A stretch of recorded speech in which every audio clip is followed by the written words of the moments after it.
ஆண்டவராகிய இயேசுவின் நாமத்தினாலே இந்த காலை வேளையில கூட உங்களை அவரை வாழ்த்துகிறேன். கர்த்தர் உங்களை ஆசீர்வதிப்பாராக.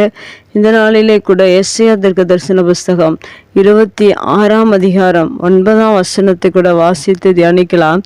என் ஆத்துமா இரவிலே உம்மை வாஞ்சிக்கிறது, எனக்குள் இருக்கிற என் ஆவியால் அதிகாலையிலும் உம்மை தேடுகிறேன்.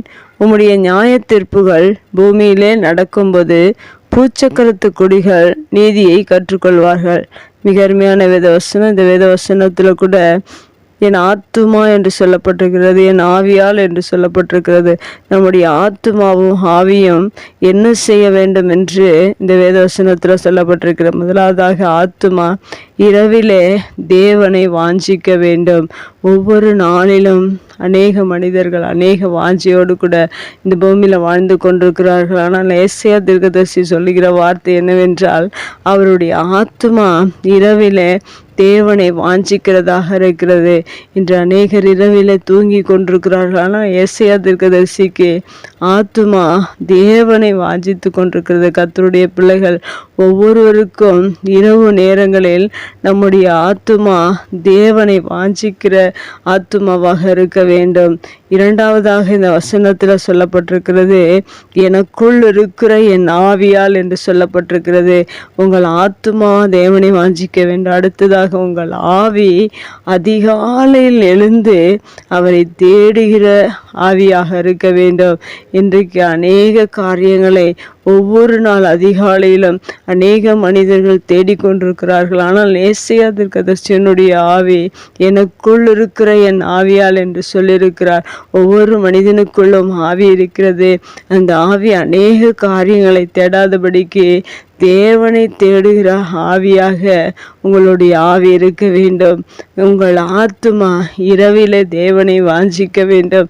இந்த இரண்டு காரியங்களையும் ஒவ்வொரு மனிதனும் ஒவ்வொரு நாளிலும் செய்யும்போது அங்கே என்ன மாற்றங்கள் நடக்கிறது என்று நாம் பார்த்தால், உம்முடைய நியாய தீர்ப்புகள் பூமியிலே நடக்கும் என்று சொல்லப்பட்டிருக்கிறது. மெய்யாகவே தேவன் நியாய தீர்ப்பை பூமியில நடத்துகிறவராக இருக்கிறார். அது மாத்திரமல்ல, பூச்சக்கரத்து குடிகள் நீதியை கற்றுக்கொள்வார்கள் என்று சொல்லப்பட்டிருக்கிறது. நாம் இந்த காரியங்களை செய்யும்போது தேவன் நியாய தீர்ப்பையும் பூமியில் இருக்கிற கொடிகள் நீதியை கற்றுக்கொள்ளும்படியாக தேவன் உங்கள் மூலமாக பெரிய அதிசயங்களையும் அற்புதங்களையும் இந்த பூமியில செய்கிறவராக இருக்கிறார். இந்த காரியத்தை ஒவ்வொரு கர்த்தருடைய பிள்ளைகளும் அன்று ஏசாயா தீர்க்கதரிசி செய்தது போல நாமும் ஒவ்வொரு நாளிலும் கர்த்தருடைய பிள்ளைகளாய் வாழ்கிற ஒவ்வொருவரும் இந்த பூமியில உங்கள் ஆத்துமாக்கள் என்ன செய்கிறது, உங்கள் ஆவி என்ன செய்கிறது என்று நாம் ஒவ்வொரு நாளும் தியானித்து, அன்று ஏசாயா தீர்க்கதரிசி அவருடைய ஆத்துமா இரவிலே வாஞ்சித்தது போல, அவருடைய ஆவி அதிகாலையில் அவரை தேடினது போல, உங்கள் ஆவி உங்கள் ஆத்துமாவும் கர்த்தரை தேடும்படியாக கர்த்தரை வாஞ்சிக்கும்படியாக நீங்கள் உங்களை ஒப்பு கொடுப்பீர்கள் என்றால், அதுபோல பயிற்சி கொடுப்பீர்கள் என்றால், உங்கள் ஆத்துமாவுக்கும் உங்கள் ஆவிக்கும் இந்த பூமியில நியாய தீர்ப்புகளையும் நீதியும் ஜனங்கள் கற்றுக்கொண்டு தேவனுடைய பிள்ளைகளாக பரிசுத்தத்திலும் நீதியிலும் அறிவிலும் வளர்ந்து தேவனுக்கு கனி கொடுக்கிற மக்களாக இந்த பூமியில் இருக்கிற மக்கள் மாறிவிடுவார்கள். அதெல்லாம் ஒவ்வொரு தேவனுடைய பிள்ளைகளும் இந்த காரியத்தை தியானித்து ஒவ்வொரு நாளும் செயல்படுவோம். கர்த்தர் நம்மை ஆசீர்வதிப்பார். கண்களை மூடி ஜெபிக்கலாம். எங்கள் அன்பு தகப்பனே, இந்த அருமையான வார்த்தைக்காக நன்றி செலுத்துகிறோம்.